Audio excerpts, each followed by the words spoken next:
Hey, Annie, are you there? There's something that I'd like to talk to you about. You see, my nephew just told me that he was going to be getting married. Did you hear about this? Oh, hello, Martha. No, I hadn't heard that he was getting married, but congratulations, that's great. What are you talking about? Of course this isn't great. This isn't great at all. It's so much more than great. It's fantastic. It's incredible. Oh, I see. Well, I'm sorry that I lacked the proper enthusiasm. Do you have any idea who it is that Andy is going to be getting married to? I heard that his fiancé makes a solid $1 million every year. Not bad for a woman, huh? So Andy's fiancé makes $1 million salary? Well, that really is something, I have to admit. Not only that, but she also comes from a very rich family with lots of money themselves. And to top it all off, she even went to one of the top schools in the nation. Oh my, where are my manners? I really shouldn't be talking about how great this woman is to someone like you. I'd hate for you to get jealous. No, it's really fine. I think it's great that Andy is going to be marrying someone so smart and successful. You really are a bad actress, do you know that? I know that you're just boiling over with jealousy right now, aren't you? You know that no matter how hard you try, you'll never be able to live up to a woman like that. I just wish that my son could have someone more like her and less like you. I mean, doesn't my son know that you didn't even go to college? What was he thinking getting with you? Well, I may not have gotten my bachelor's degree or anything like that, but I did manage to earn an associate's for some job training. Are you really trying to brag about having an associate's degree? That's nothing. It's meaningless. But what else should I expect from someone raised by a single father? My Orwell should have known that you never make a good wife for him. I'm sorry, Martha, but just what is it about me exactly that you think makes me a bad wife? I'd also appreciate you not talking about my dad in that way. He worked hard all his life to make sure I was raised right. You really think that you could ever be raised right in a family where your mom walked out on you and just left you two alone together? There's no way that a useless man could ever raise a daughter right without the influence of a woman around. And that's how I know that you're not wife material. Oh, I just really wish that Orwell could wake up and realize that too. I'm not sure where you're getting your information from, but my mom didn't walk out on us. My parents discussed things before getting their divorce, and it was all mutually agreeable. But surely you've noticed that compared to other women getting married, you're woefully unprepared, right? I mean, you don't even know how to take care of a house all by yourself. Well, I suppose someone who has never done anything in her life but be a homemaker would think that of my skills, yes. And for that, I'm really sorry, but you should know that I try hard to get better at it every day. Well, if you want my advice, you should really try and take some cooking lessons. I think that's where you really screw up the most. So don't get cocky just because you've happened to make a few good dishes now and then, okay? Oh, I didn't realize that I was being cocky about anything at all right now. Well, what about when my family came over to the house to celebrate the New Year with us? You remember all the people who came, right? You must have thought it was so nice having men fawning over you, complimenting your cooking and style and looks. But you really just let that go all straight to your head, didn't you? I'm sorry, but I really am not sure what one has to do with the other. But if you really want to know, yes, I was happy to have so much fun with your family. But I certainly never meant for it to appear as if I was taking that for granted or trying to show off at all. Oh, please. It was so obvious what you were trying to do. I saw the way you were smiling and pretending to be so happy around everyone.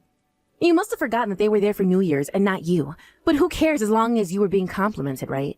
Martha, I'm really not sure where any of this is coming from at all, but I really don't think I was acting the way you remember. Oh, please. I know what I saw, and I know how to read straight the kind of woman that you really are, Annie. I mean, I guess that I must not be the kind of person that you like, but I just can't understand what it is that makes you act this way. I already told you exactly why it is I feel this way about you. Weren't you reading my messages at all? Or were they just not making it through that thick skull of yours? There really isn't any need for you to be talking to me like that. Oh, please. You don't get to order me around. I know right from the start that my little Orwell should have never married a girl like you. But just remember that this is your fault for not being a better woman and a better wife. I hope that my son falls out of love with you and leaves you far behind. If you have a problem, I can accept that, but please keep your comments about my marriage and husband to yourself. You really telling me how to talk about my own son right now? You really do have some nerve, do you know that? But I'm only being honest. It's just a matter of time before he leaves you, and I hope it's sooner rather than later. And then we can all finally be rid of you for good. Hey there, Annie. I was just wondering how much longer were you going to take to finally get back home? Well, I actually just did get back home, so here I am, I guess. I see. Well, I'm glad to hear that you made it back all in one piece. Thank you? Anyways, how are you doing? Did you also just get home from the family reunion? Well, if you really must know, I actually went to a nice little family gathering today. It was pleasant and relaxing and not stressful in the least. Okay, well, those are all good things. It sounds to me like you had a good time catching up with the family then. I hope that one day I can feel that same way at these family gatherings that happen. Oh no, you should never be made to feel comfortable around my family. You should always feel on edge and like you're doing something wrong around them. Don't you know anything about being a wife at all? Don't you see how arrogant that was of you to say? Was it really? I don't even know what I did. You really are sad, do you know that? You barely helped at all in the kitchen, and you were completely useless. You humiliated me in front of everyone. I really don't think that's fair. I was doing a lot of cooking and was only able to eat after everyone else had been served. In fact, the only reason I stopped to eat at all is because of the rest of your family insisting that I had done enough and deserved a break. And you just did what they said in the first invitation? Don't you know that good wife should insist on working despite people telling her to stop? Don't you know of the rules of hosting your husband's family? You can't just stop working because someone tells you to. Honestly, don't you know anything at all? You really are just so embarrassing all of the time. I'm sorry, Martha. I just didn't want to argue with your family, and I was getting pretty tired, so I thought it would be okay. I don't care what excuse you've come up with to try and excuse yourself out of this. Why did you even bother showing up to this event when you're not part of the family? But you just said that I was part of the family, right? I mean, you were talking about me hosting my husband's family, which I'd also be a part of, right? This just proves you really don't know anything at all. You're nobody, got it? You're nothing to this family, and I don't appreciate you trying to sink your claws into my family. I'm not trying to sink my claws into anyone. Besides, Orwell and I are literally married. You think that just because you've married someone means that you're part of their family? You need to earn your place here, and it's going to take some time. And you are going to be banned from any further family functions until you've built up more trust. But I felt like everyone enjoyed having me around. I didn't think I was doing anything awkward.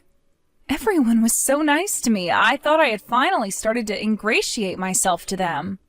And just what in the world makes you think that you can be a fair judge of that, Besides, you only got that impression because, unlike you, my family knows the basics of manners and dealing with outsiders like you.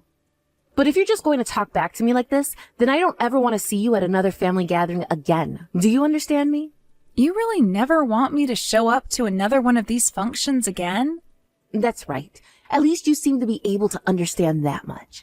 But I just can't stand you embarrassing me any longer.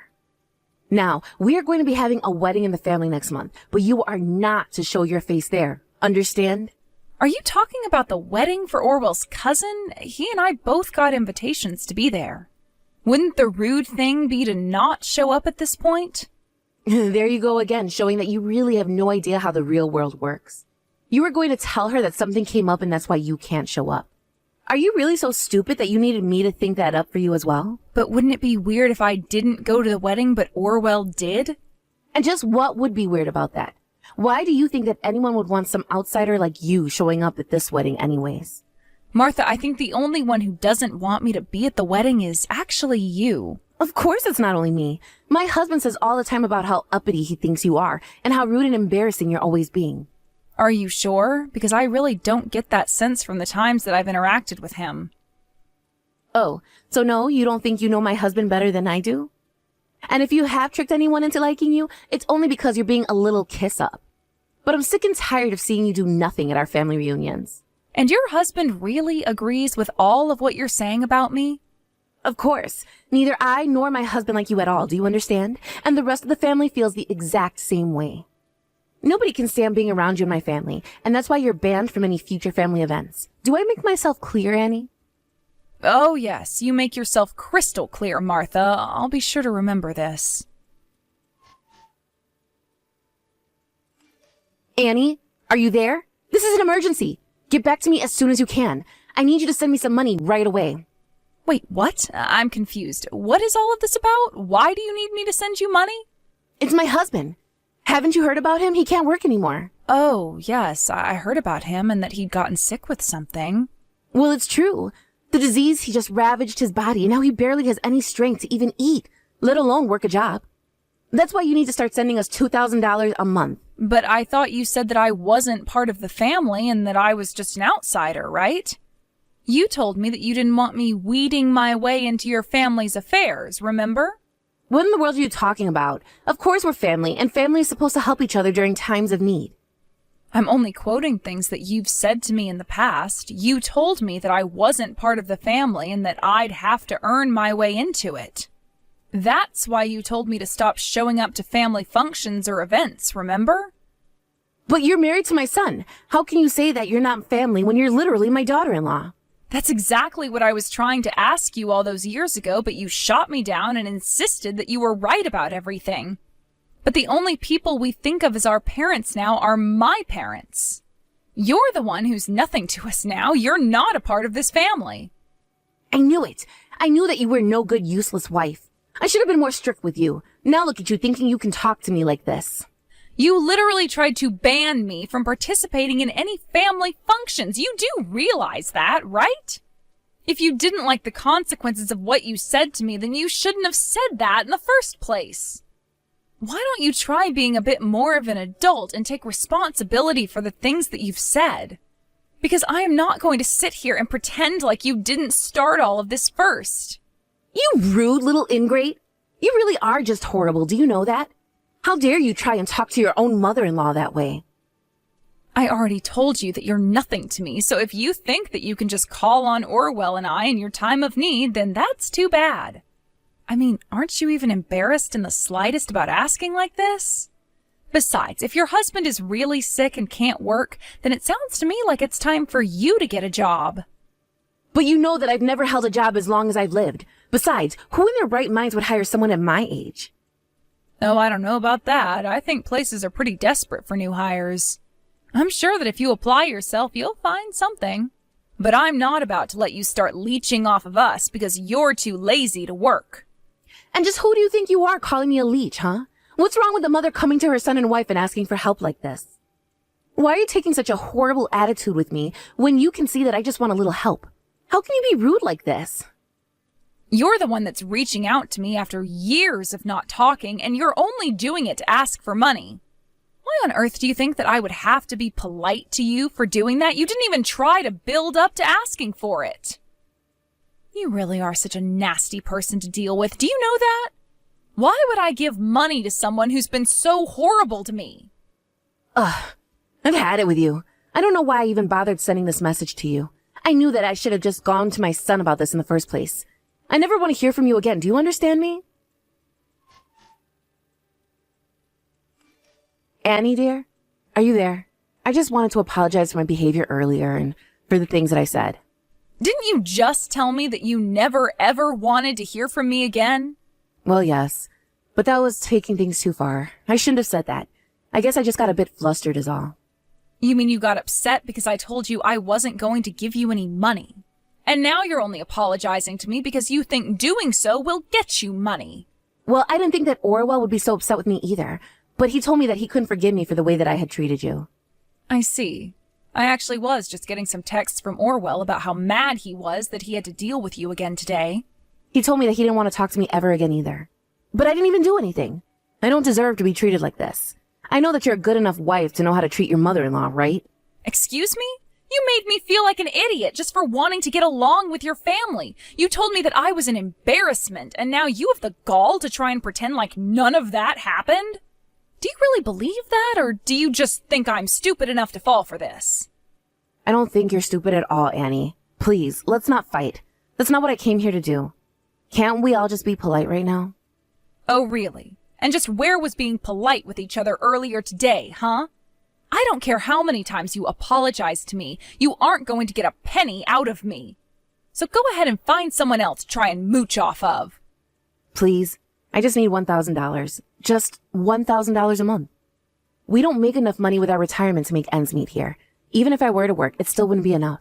Besides, I still have to wait for my paycheck, and we really need the money now. Can't you just please help us until then? I'm sorry, but it sounds to me like you'll just have to make some serious cuts to your budget.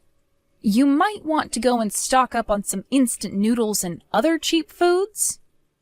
You really can't expect people our age to live off that, do you? Please, we barely even have enough for groceries. Are you really going to condemn two seniors to having to live like this? Sounds to me like you don't have much of a choice. Besides, it's not my fault you didn't plan better in your youth for when you would get old. But I suppose now you can really only blame yourself for how poor you are now. Okay, fine. It doesn't have to be 1,000, but at least 500. Surely you can spare that much. I'm afraid that you're really not getting it, are you? I'm not quite sure that there's much point in continuing this conversation at this point. Please, don't do this to me. Don't you realize that you're going to be leaving me with nothing? I need money. I have debts. Are you talking about the mortgage on your house or something like that? No, not that. I've been carrying around a bit of debt with me for the past few years. And just how did you end up getting all of this debt in the first place? Well, I applied for a new credit card because my husband was always telling me to cut back on my shopping, and I didn't want him to know, and well, I guess I just ended up spending more than I expected to. And just how much credit card debt do you have now? It's about $30,000 with debt at the moment. Wow, I really just don't even know what to say to that at all. But I thought that we'd be okay. I didn't know that my husband was going to get sick. I thought that he'd still be working. I didn't think that he'd be forced to retire this early. I see. And so I take it that you also don't have any savings at all to help pay off this debt then? It sounds to me like you're in a really bad situation, aren't you? And do you really think that we're going to help you out with this even after all you've said to me? Because it's just not going to happen. You both are just going to have to figure out how to live like this now. You mean you don't feel bad for my husband at all? You don't care that he's ill and can't work and needs help?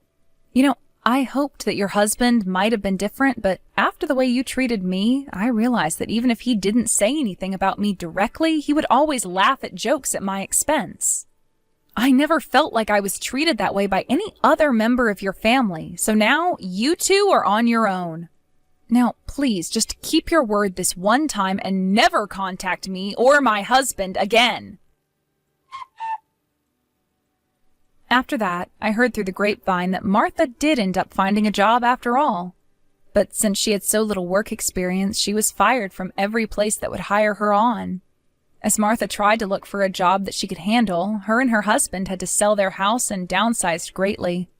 Martha had tried applying to many jobs, but it took her a while to realize that the only one that would hire her would be ones that required no kind of skills or education. She hoped to find at least a desk job where she wouldn't be asked to do so much, but she ended up having to take on multiple part-time jobs, many of which ended up letting her go. Apparently what had happened to Martha's husband was that he collapsed due to overwork. For years, he had been the sole breadwinner and kept the house running by working overtime almost every day.